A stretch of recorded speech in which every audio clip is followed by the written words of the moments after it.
Not every UFO comes from the sky. Some come with 4 wheels, airbags, and questionable reliability. If any vehicle could make contact with the extraterrestrial, this is absolutely the one.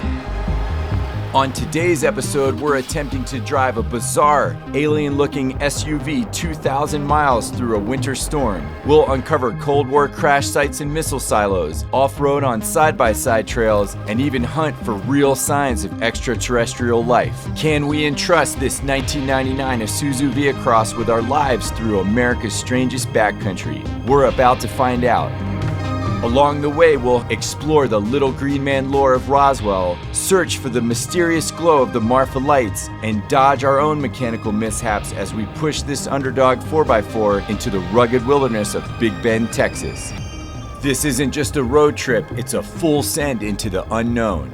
Will we encounter more than just the road? Will we have to deploy our secret weapon to attract UFOs? And most importantly, is the VehiCROSS still as capable as it is truly out of this world? If you love adventures, the outdoors, the unexpected, and more, consider subscribing because life's too short for boring cars. In 1999, if you had a $30,000 budget and wanted a 2-door Japanese coupe, there were only 2 options that come to mind: the Honda S2000 or the Isuzu VehiCROSS. Isuzu designed the VehiCROSS with an international team of designers whose mission was, quote, to build a tough little SUV that was environmentally friendly. The VehiCROSS was based on the Japanese market 3-door Isuzu Trooper platform. You got an aggressive 4-wheel drive system, outlandish styling, and a real-time torque-on-demand system.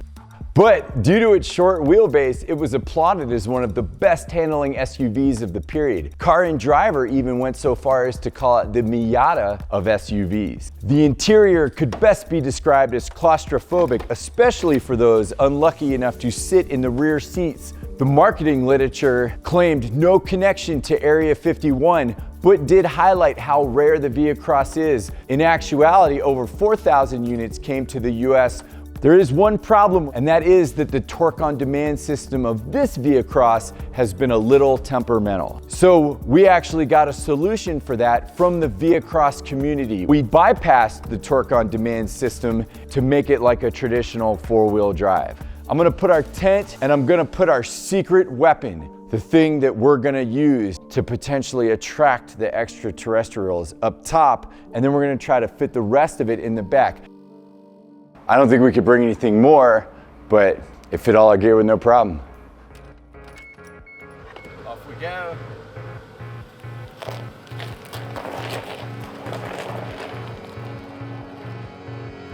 I actually don't know if these headlights are street legal. I'm assuming probably not. With the cabin brimming, we set off into the frigid night towards New Mexico on a wing and a prayer, fully knowing any breakdowns could spell disaster. Aside from its vibrant cult following, the VehiCROSS has become increasingly obscure, and even more so driving it through the open west. Powered by a 3-liter V6, it wasn't known for being unreliable, but still, would our 4x4 fix hold up for this ambitious challenge? Dodging numerous road incidents as well as herds of pronghorn, we made it to a warm and welcoming bunkhouse off the beaten path. Man, this is awesome. And we're not near a thing. We're outside of Des Moines, New Mexico, just reading the forecast discussion. So basically what it's saying is it's gonna be bitterly cold, super snowy outside, which is gonna make what I wanted to do today a little bit difficult. The car actually was great. Like once we turned off the highway into the dark expanse of blizzard in the middle of nowhere, the only thing out there was pronghorn. And I haven't even put it in 4-wheel drive yet. Packed up and ready for our first full day, we braved the blizzard-swept grassland, pushing into the vast high plains of northern New Mexico.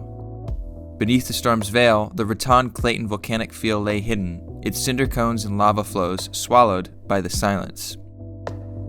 Venturing this far out with a questionable 4x4 system would mean we were hiking out if there were any breakdowns, which didn't really feel like a viable option. I think it's cold as balls. We've been out here for what? 2 minutes, and I'm experiencing like incredible discomfort in my fingertips with these aviator gloves. If you were just out here, I've got 4 layers on, your survival is going to be in question in less than 10 minutes. For decades, the vast desolation of the West has served as the perfect hiding place, not only for UFOs, but also for top secret Air Force training missions. While most operations go according to plan, the rugged terrain is dotted with remnants of countless, sometimes fatal incidents, their stories buried deep within both space and time. The first mishap we're going to look at is an F-111 crash that happened on the 2nd of September 1977. Basically, that jet departed Cannon Air Force Base, which is southeast of here, and then headed north, and then departed controlled flight is all I could find in what was left of the mishap report. And the beauty of the benchmark map is we could see like, hey, we're not on private land, we're on National Forest lands, and see if we could zero in on that crash site. I don't want to drive too much further out onto the grassland. It did happen in 1977, which was the year after I was born. With the level of snow cover there is, I don't know that there'll be many bits and pieces to find. But from what I can tell, it was in this vicinity. It's pretty amazing to think 2 guys are just flying along. The F-111 had this thing, when the wings were retracted, it used spoilers. And if you went inverted, it was very possible you didn't have the ability to roll right side up from that. Both pilots survived, they ejected. The F-111 had an ejection pod, which is one of the very few aircraft, and a lot of people broke their backs because of the way the pod was designed. If nothing else, just the drama of this landscape. And this whole area is a big lava flow. While it doesn't seem like it's that aggressive, we're in extremely dangerous environmental conditions. This isolated area is home to some of the longest stretches between road services. It was a chilling reminder that if the VehiCROSS were to break down, we could potentially be hundreds of miles from help in single-digit weather. Arriving in Clovis with a touch of relief, we were greeted with the hometown hero itself, an actual F-111 aardvark on display. So these call signs were all from F-111s lost in combat, going all the way back to the first introduction in Vietnam, and then Libya, and then Desert Shield. It had terrain following radar, which the F-111's mission was to get down low and be below enemy radar, and then pop up and deliver its munitions. Not everything strange out here comes from the skies. Beneath this quiet landscape lies a relic of nuclear paranoia, forgotten by most, but very much still intact. Outside of Roswell, New Mexico, we arrived at a truly one-of-a-kind place, an Atlas F missile silo. Built in the 1960s, it was decommissioned after the Cold War and is now home to one of the most unique stays in the country.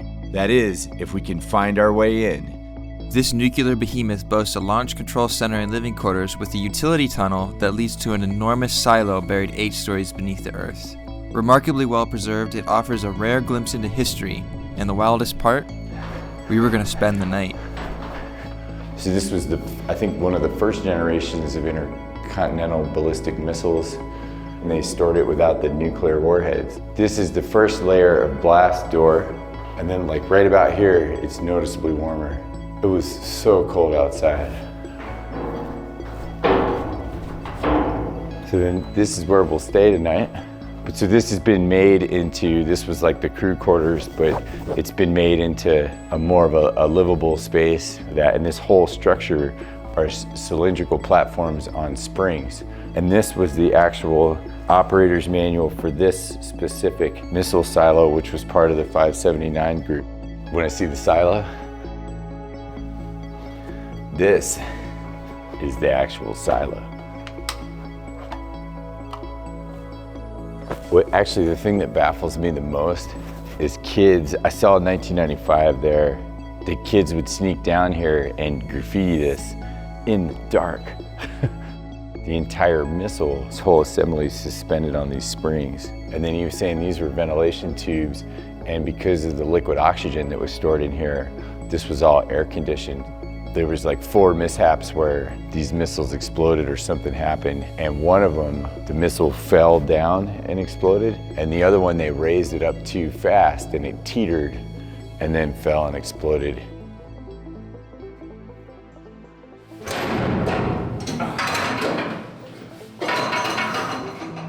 Perhaps unsurprisingly, we awoke from a peaceful night's sleep, and once topside, we retreated to a closer look at the exterior, an underwhelming vista intentionally obscured from enemy eyes. All right, it's day 3. We're gonna head south and try to get out of this oppressive cold. For the VehiCROSS, man, you could do like manufacturer extreme cold testing in the conditions we've been in, and it's done great. I need to repair a wiring harness because some zip ties got brittle and broke, but that's really the only thing we've had so far.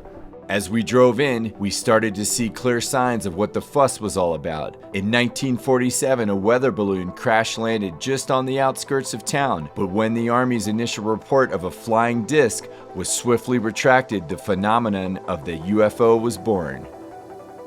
Now proudly calling itself home of the Little Green Man, Roswell has fully embraced its otherworldly reputation. Cruising down Main Street in an alien spaceship of our own, we felt right at home. Little maintenance. I want to redress those wires. South of town lies Roswell Air Center, a former Air Force base turned civilian aviation hub. The enormous facility is part storage, part maintenance, and part time capsule. Looking out, you could just see a swath of aviation history, like, well, everything on those jets is valuable, if nothing else, for recycling purposes. The boneyard was an uncomfortable reminder that on a long enough timeline, even the most advanced machines become unrealistic to maintain. It's like the diff lock's engaged, if it even has one. It did this thing where it felt like the diff was kind of locked up before the rear axle.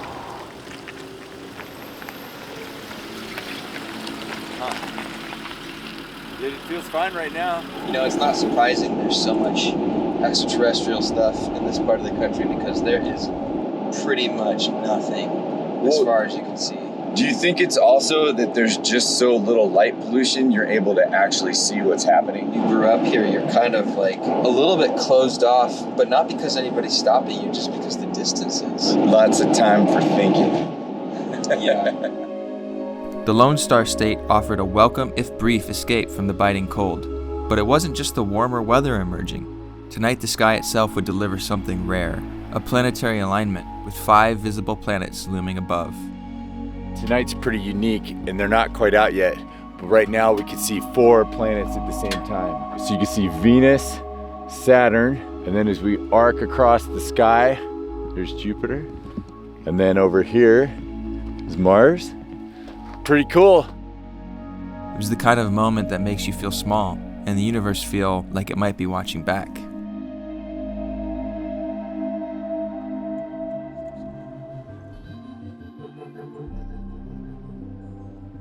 Out here, everything looks normal until it doesn't. At the crossroads of supernatural and kitsch lies Marfa, a town that embodies the mystery of West Texas. Amidst its trendy Airbnbs and bohemian art scene, no phenomenon grips the imagination more than the Marfa lights, mysterious, unexplainable glowing orbs that have hovered over the night sky for over a century. Hoping for a first-hand glimpse of more than just the radio towers, we eagerly braved the elements. Okay, now look, that light has moved. Yeah. If that's a long straight road with like little bends, It's not. There's no road over there. there's a town right there. It is odd to me that it's moving that way, yet the light would be pointing this way. How do you explain these have been out here since the 1800s? I'm not saying that there's no Marfa lights. I'm saying that Dodge Ram or Freightliner is not the Marfa lights. All right, so these were the 2 prominent towers, and the first thing we saw was a light. That light would have been pointing away from us. It is, but you saw them. They were not like what we saw. Definitely saw like orbs floating in the distance. And then of course you read up on them and it's like some kid in 1883 saw them and thought they were fires. Yeah, so Highway 67 wasn't there. No. So if Texas hadn't have built a viewing area, Yeah. I'd definitely be in the camp of like this is. Yeah. But I think it's definitely them leaning in. Kind of like Roswell leaned into the aliens. Yeah, exactly. Packed up the next morning, we headed deeper south. But before we hit the road, we had to see the impressive sleeping figure installation. First displayed in SoCal in 2023, the reclining sculpture, intended as a comment on the global supply chain, has ironically found its permanent home hundreds of miles away from the nearest port. I think this is like the nicest coffee shop I've ever been to. I mean, we struck out on the lights, but our spot was awesome. It seems like Big Bend Ranch State Park is the better place for the mission of the VehiCROSS. At nearly 1,000 miles in, we had both become quite fond of the VehiCROSS. But with the hardest off-road miles looming on the horizon, a simple flat tire could quickly turn into a rescue mission. You gotta pack up your stuff here to minimize your waste so we're not bringing all this trash with us. We have one apple left. You wanna make a heart with your hands, with your thumbs pointed towards you. You wanna power from your chi.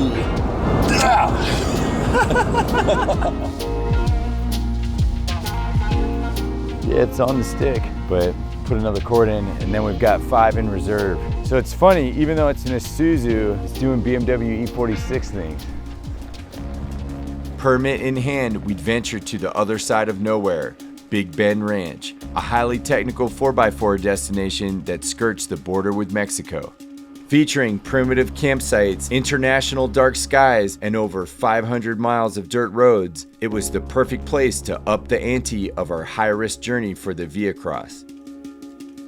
So we're just at the park boundary. The first thing I'm gonna do is drop the tires. I'm gonna start out at like 25. We do have the ability to put it back, but it takes a long time. I mean, it's no Toyota product. Sorry, girl. But I mean, we have no choice but to believe in it. We've made the decision to come out here, and I think it will reward us. We're gonna go to the Churro Vista campsite, which they said is about 6s for like difficulty. The other kind of wonderful thing about this is because it's in the middle of winter, there's just not a lot of people here on a weekday. In the absence of a full-size spare, all it would take to completely strand us was a gash in the sidewall from one of the sharp rocks that littered the desolate trail. So we got what 17 miles of this off-road to the, well, that's just the ranger station. Literally everything here is trying to poke you. So we thought we'd take this time to pull out the reading material. Yeah, how awesome is that to have an owner's manual? Original owner's manual. Man, that's cool, the torque on demand picture. Look at those graphics. We can't be that. None of that. That's awesome. No. Yes. All right, we're just getting into the hard stuff. We passed like the last warning sign. It's definitely squeakly and rattly, but the VehiCROSS has been fine. I really appreciate its kind of short stubbiness, which just allows you to take approach angles that you couldn't normally do. It's getting a little bit more lava rocky, so just being ever mindful. All right, this is the hardest section.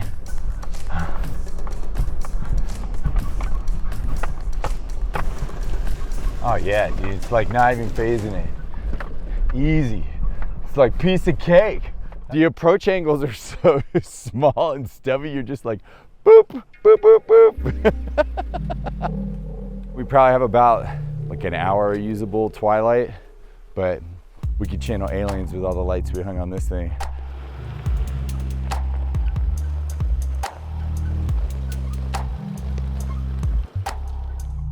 New mechanical issue, which is really my fault. The stereo just cut out and we got an ABS light and my light started going dim. Would do a little bit of load shedding, preserve what's left of the alternator, and then set up camp. You find a spot? I mean, that's the spot. As temperatures plummeted, we unloaded our elaborate tent heater and started dinner. But fate would have other plans for our home away from home.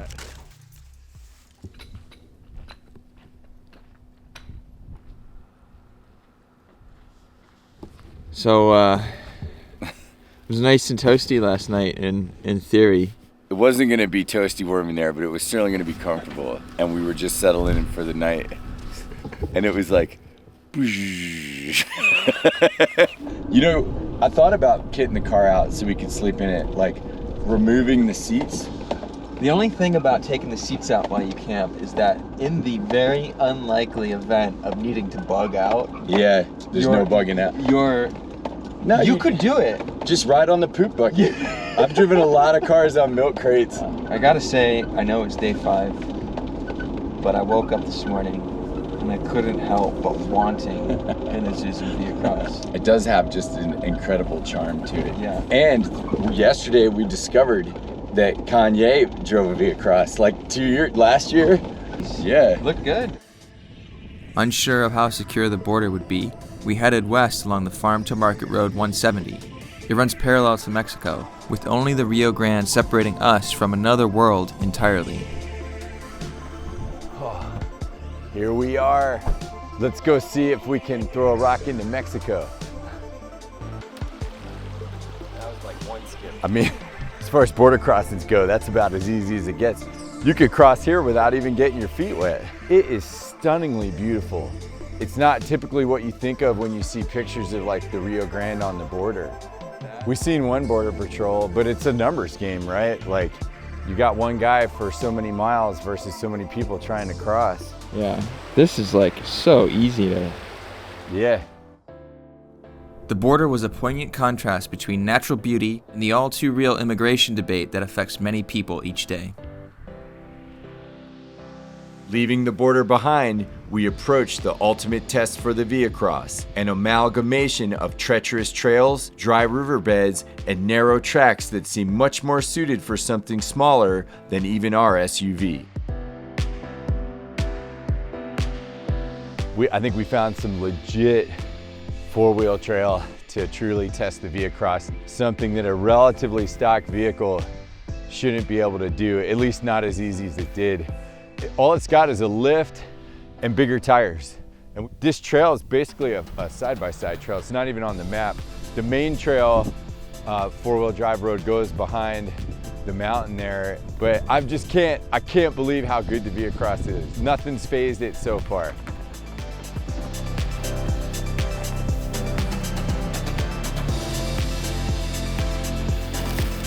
I'm at such an extreme pitch angle.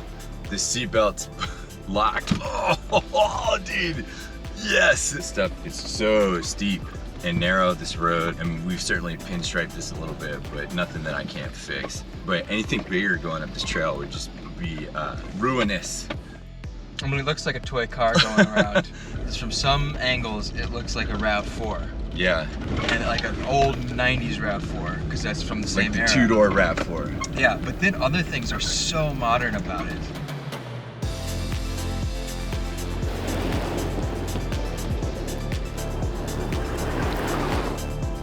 Out here, 1,000 miles from home, the Isuzu didn't just overcome every obstacle we had thrown at it, it transcended, claiming its rightful place in our hearts as an off-road icon.